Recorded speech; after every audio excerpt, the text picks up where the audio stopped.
Hello and welcome to another CAD Dimensions Tech Tip. My name is Kevin and I will be talking about bringing CAD data into SOLIDWORKS Composer. SOLIDWORKS Composer is a CAD neutral tool that allows you to bring in multiple CAD formats and use it to create images that can be used in documentation.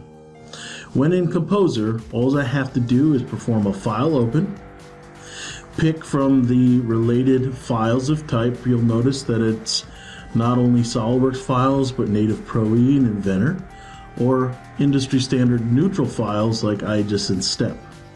The important part here is when you select things like a SOLIDWORKS assembly, you need to be able to choose what information comes over from that assembly. In our case, we're bringing in this gearbox, and I need to choose what information from that gearbox comes into Composer. One way of doing that is using the pull-down menu for Import Profile. If I pull down that menu, I have the ability to set some pre-default settings for typical imports like IGES, Pro E, SOLIDWORKS. You'll notice if I select those, the box below that grays out. Now the box below is where we set those individual settings. Now I'm going to turn this back to custom and show you that I can set these individually as I want. Now, each of these settings here essentially chooses which information gets imported from the CAD data.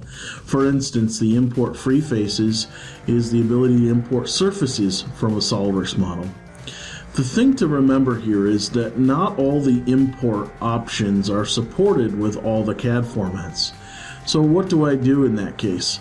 Well, if I just went up to the Help menu inside of Composer, I do have the ability to pull up the online help. And in the online help for the Composer is this section called About Import Formats for Composer. If you were to dig in there just a little bit, what you'll find is a PDF file that explains to you the various formats and what is supported by each of those formats. Can I import bodies? Can I import points and curves? So I would use this tool to assist in that. In the case of our SOLIDWORKS file, we want to bring it in.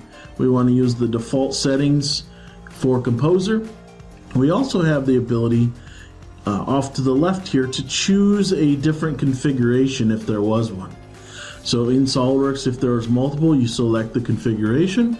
We also have control just like we do in SOLIDWORKS with the image quality.